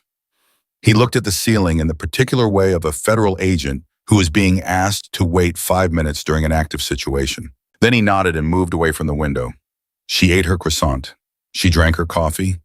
She let herself have those 5 minutes because after this morning, everything was going to move very fast, and she understood the way she always understood things that other people felt later, that the life she had built in this city, in this hospital, in these 4 months was not over. It was just changing shape, and the shape it was becoming was going to require everything she had, everything she was. Not just the nurse, not just the operator, both of them, together. She had never been both at the same time before. She thought maybe it was time to find out what that looked like. She finished her coffee, set the cup down, picked up her bag, and walked out into the morning. Dolan was leaning against the SUV when she came out of the bakery, and the look on his face had shifted from operational urgency into something more complicated. The look of a man who has just realized that the asset he came to collect is going to be significantly harder to manage than he had planned, and that this is both a problem and quietly a relief. "You want to tell me how you made him in under 30 seconds, he said. "He was standing wrong," she said. People who are actually looking at their phones have a particular angle. The neck drops, the shoulders curve in. He was holding his phone at chest height with his chin level. He was watching the reflection into the car window across the street. She kept walking. Basic mistake. Dolan fell into step beside her. "He's not talking yet. We pulled him in, and he gave us a name that we can't verify, and a cover story that's about 40% convincing. We're running his prints now." "He works for her," Ava said. "The woman in the photograph." "You're sure?" "No, but I'm close enough to sure that I'd stake the debrief on it." She stopped walking and turned to look at him directly. "Which means she already knows I'm alive. She already knows I talked to you, and she is now making decisions based on incomplete information about what exactly I gave you this morning. That is actually an advantage if we move in the next 24 hours. After that, the advantage evaporates. Dolan looked at her for a moment. Then he said, "How are you this calm right now?" "I'm not calm," she said. "I'm focused. They're not the same thing." She started walking again. "Set up the debrief for this afternoon, somewhere inside the hospital. I want to be in my building." He pulled out his phone. He was already dialing before she finished the sentence. She went home. She slept for exactly 4 hours and 40 minutes, not because her alarm went off, but because her body had an internal clock that had been calibrated over years of deployments and operations and the kind of sleep discipline that civilians find either impressive or slightly disturbing. She woke up at 11:17 in the morning, lay still for exactly 10 seconds, taking inventory of everything she felt, and then got up. She made coffee. She stood in her kitchen, holding the mug with both hands, and looked at nothing in particular, and let the events of the previous 14 hours move through her mind in sequence the way you review footage, not emotionally, not yet, but structurally. Looking for gaps, looking for things she might have missed. She kept coming back to the man in the dark jacket, the speed of it. The fact that he had been positioned before she came out of the building, which meant he had been placed there while she was still in the consultation room, which meant whoever had sent him had a contact inside the hospital or inside Dolan's communication chain. Neither possibility was comfortable. She called Dolan at 11:45. He picked up on the second ring. "The tail was placed before I exited the building," she said. No preamble. Someone talked. A pause. She could hear him processing it. "Our communication was clean. I'm certain of that." "Then it's a hospital contact. Someone who saw the footage and made a call before you and Reyes arrived." She set her coffee mug down. "Pull the visitor log for last night. Anyone who had access to the security office between midnight and 1 a.m. That's your window." "Already doing it," he said. The prince came back on the tail. "His name is Marcus Webb. Former military, dishonorably discharged 4 years ago. Suspected contract work for 2 private intelligence firms, neither of which is officially connected to anything." A beat. "But one of them has received consulting fees from a shell company that traces back 3 layers deep to the agency budget line that she controls." There it was, the shape of it finally visible. "She built herself a private mechanism," Ava said, "inside the official structure, using official funding. That's what it looks like." "That's what it is," she said. "I'll see you at 2. She arrived at the hospital at 1:40. She used the staff entrance on the east side, and habits she had developed early and for reasons she had told herself were purely about efficiency, and which she now acknowledged were about something more fundamental than that. She knew every entrance and exit in this building. She had mapped them in her first week the way she mapped every building she spent significant time in. She knew which stairwells opened onto which corridors, which elevators were slowest, which sections of the ground floor had camera blind spots. She had told herself at the time that this was just how her mind worked, just force of habit. It had not been just force of habit. Pat was at the nurse's station when Ava came through the pediatric wing, and the look on Pat's face when she saw Ava walk through those doors was something that Ava would carry with her for a very long time. It was not surprise. It was not even relief exactly. It was the particular expression of someone who has spent a night sitting with something enormous and has decided by morning exactly how they feel about it. "You're early," Pat said. "I know." Ava stopped at the station. "How are they? Marcus got discharged this morning." Pat's voice was matter-of-fact, but she was watching Ava carefully. "His parents came at 8. He made me give Gerald the elephant a formal goodbye. Spent 4 minutes on it." She paused. "He asked me to tell you he was sorry he woke you up so many times." Ava felt something move through her chest, quiet and hard and clean. "He didn't wake me up," she said. "I told him that."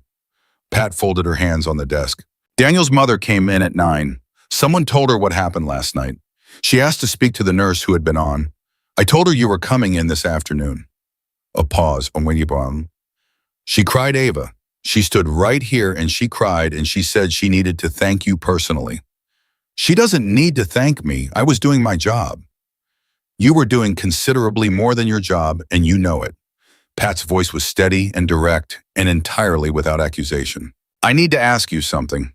"Ask." "Last night when those men came upstairs, the federal agents, you didn't seem surprised to see them." I was surprised, Ava said. I was just managing it. Were you in danger last night before any of this started? Were you already? No, Ava said. And then, because Pat deserved more than a single syllable, I came to this hospital 4 months ago because I needed to be somewhere safe, somewhere I could be useful, not somewhere I was hiding from an active threat. She held Pat's eyes. The threat is new. It started last night when someone identified me on the security footage. Before that, this job, this ward, these kids, none of that was a cover. None of it was strategy. It was real. Pat held her gaze for a long time. The monitors hummed. Somewhere down the hall, a door opened and closed. I believe you, Pat said finally. I know, Ava said. That's the only reason I said it. The debrief was set up in the family consultation room on the ground floor, the same room where she had sat across from Ray Arias and Dolan 6 hours earlier. But the room was different now. A laptop, a recorder, a secure tablet, and Reyes on one side with a legal pad and a pen, and the specific energy of someone who has been building toward this conversation for 8 months. Dolan on the other side, quieter, watching her with the same steady attention he had brought to every interaction since the elevator doors opened last night. There was a third person in the room, a woman Ava did not recognize, mid-50s, silver hair, cut short with reading glasses on a chain around her neck, and a quality of stillness that Ava recognized immediately the way one person fluent in a rare language recognizes another. This is Director Calloway, Dolan said. She flew in this morning. Director Calloway looked at Ava without the performance of authority, without the posture or the deliberate weight that people use to remind you of what they are. She simply looked with the kind of direct attention that is rare and slightly uncomfortable in its honesty. Lieutenant Commander Collins, she said, I want to say something before we begin. A pause. What happened to your team 14 months ago was a catastrophic failure of the systems that were supposed to protect you. I am sorry for that. I'm sorry it took us this long to begin to understand why. She held Ava's gaze, and I am grateful that you are alive. The room was very quiet. Ava sat down. Then let's make sure it means something, she said. The debrief lasted 3 hours and 40 minutes. She told them everything. She gave them the operational timeline in precise detail, the original mission parameters, the first deviation, the second, the third. She gave them the names she had memorized from the read-in list, the inconsistencies she had flagged internally but not escalated because the mission clock was already running. She told them what she had seen on the ground and what she had heard and what she had understood in the split-second geometry of everything falling apart. She told them how she had gotten out. Reyes filled 6 pages of his legal pad. Dolan typed with steady hands. Director Calloway did not take notes. She just listened with that absolute uncomfortable attention, and Ava found as the debrief went on that Calloway's attention was not uncomfortable, but steadying, like the feeling of being heard completely, which is rarer than most people realize. When she finished, the room was silent for almost a full minute. Then Calloway said, the name you gave us for the secondary countersignature on the read-in authorization. We ran it during the debrief. The person attached to that name retired from the agency 3 years ago. A pause. He died 8 months ago. Ava looked at her. His name was used posthumously. Or it was used while he was still alive and before his retirement created a gap in the record. Calloway's voice was steady.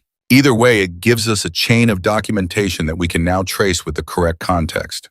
She looked at Reyes. How long? 48 hours, Reyes said. Maybe less. Then we move in 48 hours, Calloway said. She looked back at Ava. I want to be direct with you about what this means. When we move, it is going to become public within the agency that you are alive and that you cooperated with this investigation. The people who were responsible for what happened to your team will know that you were the source. There may be additional attempts. I know, Ava said. The protective detail will remain on the building indefinitely. We will also put a dedicated officer in the hospital, plainclothes embedded as administrative staff. You will have a direct line to Dolan at all times. Calloway paused. And when this is over, when the case is complete, and the individuals responsible are in front of a tribunal, you will have a choice to make about what happens next. I've already made it, Ava said. Calloway looked at her with something that was not quite surprise but adjacent to it. You haven't heard the options. I know what the options are, Ava said. Reinstatement, a new deployment, a new cover identity in a new city, or something in between. She put her hands flat on the table. I'm staying here, at this hospital, in this ward.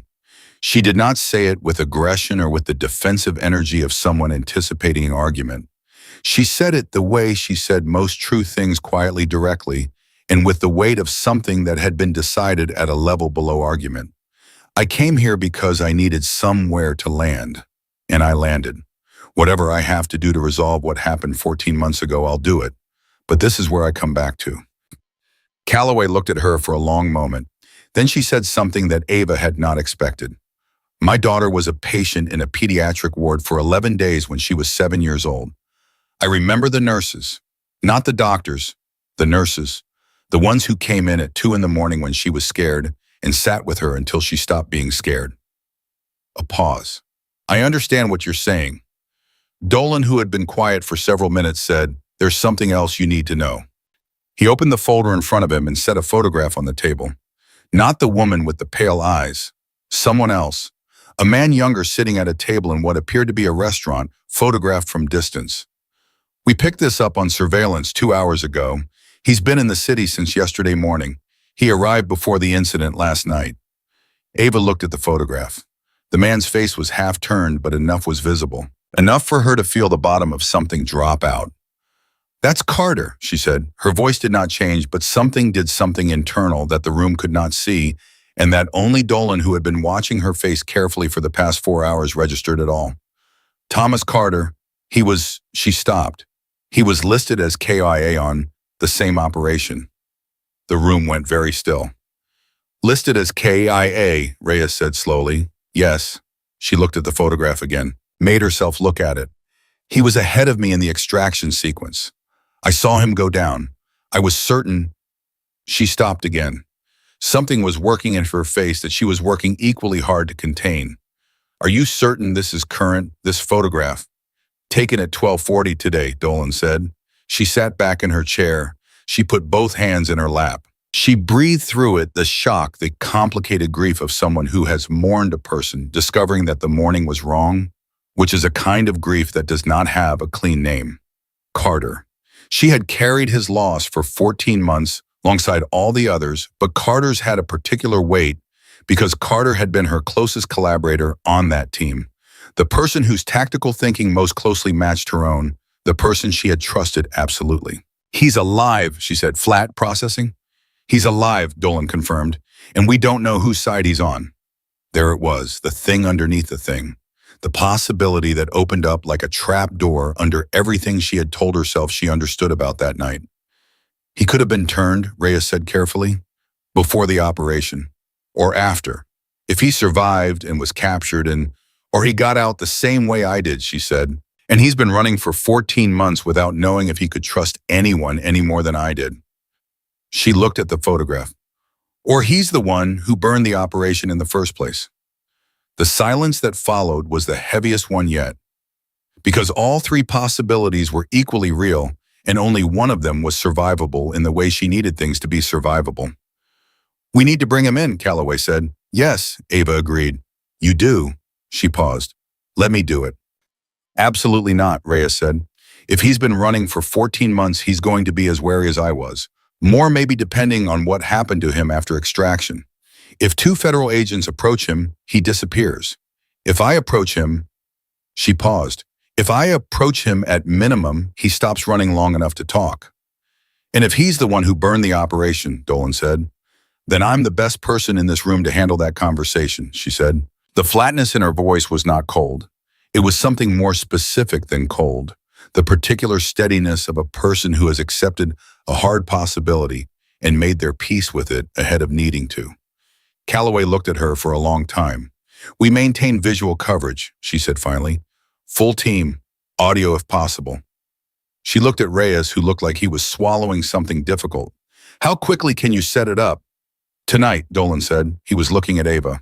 If you're sure. I'm sure, she said. She was not entirely sure, but she was sure enough, which had always been the only version of sure that mattered in the field. She went back upstairs at 5 o'clock. Her shift didn't start until 11, but she went upstairs anyway because there was something she needed to do first, and she had been putting it off for 4 hours. She knocked on the door of room 4A and pushed it open. Daniel was sitting up in bed. His mother was in the chair beside him, a small woman, dark-haired, with her son's same serious, watchful eyes. They both looked up when Ava came in. The mother stood up immediately. Her eyes filled, and she looked at Ava with the particular expression of someone who has been rehearsing what they want to say and has now lost all of it. "You were with my son last night," she said. "When that man—" "I was," Ava said. "Daniel was very brave." "He said you were braver," the woman said. Her voice broke slightly on it. "He said you stood in the hallway and you didn't move. He said you talked to the man until it was over." She reached out and took Ava's hand, which was not something Ava had anticipated, and the warmth of it, the simple, unguarded human warmth of a mother taking a stranger's hand, went through her like something breaking open. "Thank you. I don't know how to—" She shook her head. "Thank you." Ava looked at her hand inside this woman's hands and felt the full weight of the past 24 hours settle on her at once, not crushing, but present. Real. This was real, this right here. Whatever happened tonight with Carter, whatever came next with the investigation, whatever the tribunal and the debrief and the protective detail and all the machinery of the life she had tried to leave, this was also real. This woman's hands, this room, this boy watching from his bed with those steady, curious 11-year-old eyes. "He's getting discharged tomorrow," Ava said when she could speak evenly. "He's doing really well." "I know." The mother released her hand gently, composed herself with visible effort. "Is there anything I can do? Anything at all that—" "No," Ava said. "There's nothing." She looked at Daniel. "Take care of yourself. And when you go back to school, if anyone gives you trouble about the hospital stay—" "I'll handle it," Daniel said with 11-year-old dignity. "I know you will," she said. "Good night, Daniel." She pulled the door closed and stood in the hallway and let herself breathe for 10 full seconds. Then she walked to the nurse's station, sat down, and pulled up the overnight schedule. At 8:47 that evening, with her shift still 2 hours away from starting, and the ward running on Pat's competent authority, Ava's phone vibrated in her pocket. Dolan. She stepped into the stairwell to answer it. "He's at a diner on Clement Street," Dolan said. "He's been there for 40 minutes. He ordered coffee and he hasn't touched it." "He's waiting for something," she said. "Or someone." She thought about that. "He knows I'm here," she said. "We think so, yes." The footage from last night, he saw it, and he's been in the city since yesterday morning, which means he was already coming before the footage. He came because he had a lead on my location. She was already walking back into the ward, moving to her locker. "He came to find me. Ava. I'll be there in 20 minutes. She pulled her jacket from the locker. "Tell your team to pull back half a block. If he sees a coverage formation, he's gone. I can't pull them back that far." "Dolan." She stopped. "Do you trust me?" A pause. "A real one, not a procedural one." "Yes," he said. "Then pull them back half a block." She walked into the diner at 9:14. The bell above the door made a small sound. The place was half full, warm smelling of coffee and something frying in the back. She saw him immediately in the corner booth, and he saw her at exactly the same moment, and for 2 full seconds, neither of them moved. He looked older. 14 months older, in a way that 14 months doesn't normally account for. There were new lines around his eyes, and his jaw had a tightness that hadn't been there before, and his right hand was flat on the table with the particular deliberateness of someone reminding themselves to keep it visible. But his eyes were the same. She would have known his eyes anywhere. She walked to the booth and sat down across from him. Neither of them said anything for a moment. "You cut your hair," he said finally. His voice was lower than she remembered. Rougher. "You look terrible," she said. Something moved across his face, not quite a smile, but the structural memory of one. "Yeah." He looked at her steadily. "I've been looking for you for 6 months." "I know," she said. "I've been here." "I know that now." He turned his coffee cup in a slow circle on the table, not drinking it. "I saw the footage. Last night." His jaw tightened. "You always did have the gift for making quiet choices in the loudest possible way." "Carter," she leaned forward slightly. "Tell me what happened after extraction." His eyes met hers, direct, unflinching, carrying the particular weight of someone who has been alone with something terrible for a very long time. "I'll tell you everything," he said. "But first I need you to know committing." "Tell me."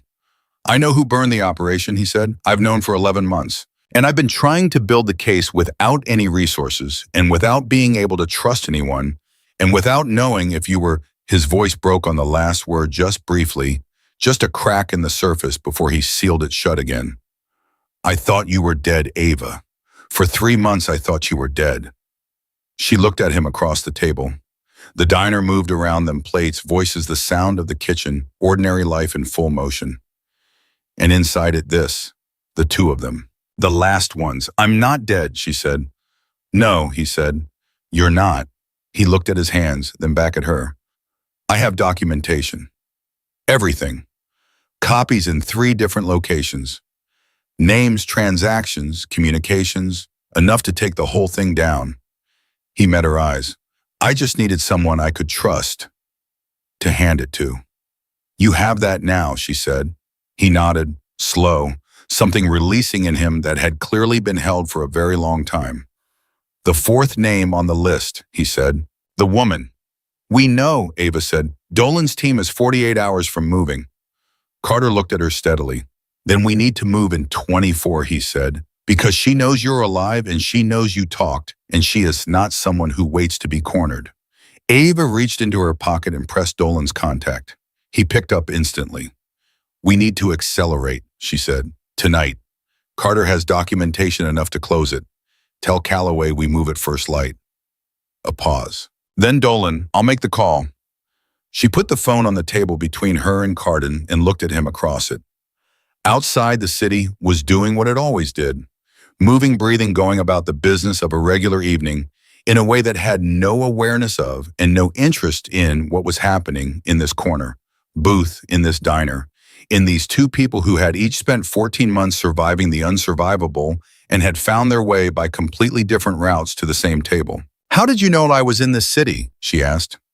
Pat Okafor, he said. Ava stared at him. Pat. Not directly. She has a sister who volunteers at a veterans outreach program in Phoenix. The sister mentioned in a completely casual, completely innocent context that her sister, the charge nurse, had a new colleague who seemed like she might have a military background. Someone passed that up a chain. He paused. It took me 3 weeks to confirm it was you, and then I drove. Ava sat with that for a moment. Pat, who had said not one word to anyone, who had entirely without knowing it said just enough in entirely the wrong place at entirely the right time to bring Thomas Carter to a diner on Clement Street on a Tuesday night. She's going to be insufferable about this, Ava said.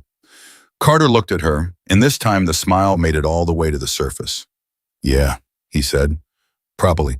What followed was 11 hours that Ava would later be unable to fully account for in any linear sense, not because she wasn't present for them, but because they moved with the compressed, dreamlike velocity of events that have been set in motion by something larger than any individual decision. Carter's documentation was extracted from its 3 locations simultaneously. Calloway's team moved at 4 a.m. instead of first light because the intelligence that came off Carter's files indicated that a window was closing. By 6 in the morning, the woman with the pale eyes had been taken into federal custody at her home in a suburb that was 40 minutes from the city, and by 7, 2 of her senior operatives, the men who had sent Marcus Webb to the sidewalk outside the hospital, were in separate holding facilities being processed by people who had been waiting for exactly this file for exactly this long. Ava was at the hospital by 7:30. She had not slept. She was in scrubs by 8 and at the nurse's station by 8:15, with a cup of coffee in her hand that was as promised, black, and which had been left for her with a post-it note in Pat's handwriting that said, I heard, you're insane. Also well done. Pat herself arrived at 8:40. She walked to the nurse's station, looked at Ava, looked at the post-it note, and said nothing for approximately 15 seconds. Carter called me this morning, she said. He said to tell you he's giving his full debrief to Calloway today and that he'll be in the city for at least another 2 weeks. She paused. He also said to tell you that you are, and I'm quoting here, the most functional disaster he has ever known. That's the nicest thing he's ever said about me, Ava said. Pat sat down in her chair. She looked at the ward at the quiet hallway at the closed doors of the rooms. Is it over? She said. The immediate part, Ava said. The rest of it takes time. Tribunals, documentation, legal processes. She drank her coffee. But the people who were responsible for what happened to my team are in custody. The mechanism they built is being dismantled. And I'm here. You're here, Pat said. I'm here. They were quiet for a moment. The monitors hummed. The ventilation breathed. It was an ordinary morning in the pediatric wing. Down the hall, Daniel's mother was helping him pack his things into a canvas bag decorated with cartoon robots, and Daniel was pretending to be annoyed about something and clearly wasn't. The twins in 4D were both fully recovered and entirely too energetic for 8:15 in the morning, and could be heard conducting what sounded like a detailed negotiation about something through the door. The bed in 4B, where Marcus had slept for 4 days, was freshly made, waiting for whoever came next. Dolan arrived at 9. He came to the nurse's station and nodded at Pat, and then looked at Ava with the expression of someone who has not slept and is running on institutional momentum in the particular satisfaction of a completed mission. "It's done," he said, simply. "I know," she said. "Calloway wants to speak with you this week. Not debrief, just a conversation. About what comes next structurally. The protective detail stays for 30 days as a standard precaution, and then we reassess." He paused.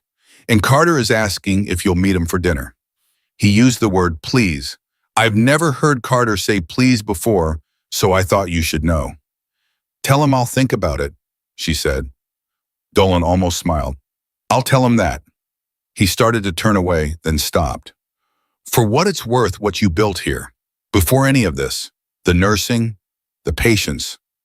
He looked at the hallway. "That wasn't nothing." "I know it wasn't," she said. He left. Pat pretended to review a chart with extraordinary focus. Ava watched Dolan get into the elevator, and the doors close, and she held her coffee cup in both hands and looked at the ward. Her ward, the place that had remade her without asking permission. The place that had given her back the part of herself that 14 months of running had nearly convinced her was gone. She thought about Marcus waking up in his own bed this morning with Gerald the elephant. She thought about Daniel going back to school next week with a story that no one would quite believe. She thought about Ray Mercer, wherever he was in the legal system, and whether he had seen his brother yet. She thought about Carter's face in the diner and the 14 months he had carried alone, and the word please that had surprised even Dolan. She thought about all of it, and she let it be what it was. Not resolved exactly, not clean, not the kind of ending where everything is accounted for and nothing is left unfinished. Life did not work that way. The people who had hurt her team were in custody, but they could not be brought back. The case was built, but it would take months to move through the channels that such cases move through. Carter was alive, but she still did not know everything about those 14 months, and there were things in that conversation she was going to have to reckon with when she was ready. But she was here. She was in these scrubs, in this ward, with this cup of coffee and this window and these 7 patient rooms, and Pat Okafor sitting 6 feet away pretending to read a chart. She was, for the first time in 14 months, standing in a place that was entirely and without qualification her own. The call light over one of the rooms blinked on. Room 4D, the twins already working the system. Ava set down her coffee. She straightened up. She walked down the hallway with the steady, unhurried pace of a woman who knows exactly where she is and exactly where she is going. A woman who had been to the worst places the world contained and had found her way back to this particular hallway in this particular building, doing this particular work. Not because she had to, because she had chosen it. Because she had stood in a firefight and survived and run for 14 months and stood her ground in a children's ward with a loaded gun 3 feet from her face and made her way step by step and decision by decision to a place that was worth standing in. She pushed open the door of room 4D. The twins both looked up and met her with the expectant expressions of 8-year-olds who had been waiting for exactly the right person to walk through the door. "Nurse Ava," the older twin said, "we have a very important question." "I'm sure you do," Ava said. "Can we have 2 breakfast trays if we share?" She looked at them, both of them tangled together in one bed, holding hands the way they had held hands in the dark last night when the hallway was full of fear and their nurse had stood between them and it without blinking. She looked at them and felt the whole shape of what she had chosen, not the mission, not the operation, not the classified record. These 2. All of them, every child behind every door, every frightened parent in every chair. The work that never ended and that she would never stop needing to do. "No," she said, but I'll ask the kitchen to make them bigger. She pulled the blanket straight on the empty bed. And if you both cooperate with your morning labs without any drama, I'll see what I can do about an extra juice. They looked at each other, the silent, compressed communication of twins. Then they both looked back at her. Deal, they said at exactly the same time. Ava Collins, Navy SEAL pediatric nurse. The last one standing, the one who came back, the one who stayed, walked to the door, turned off the extra light that someone had left on and went back to work. That was who she was. That was who she had chosen to be. And she wore it finally without the weight of a secret, completely holy and without apology.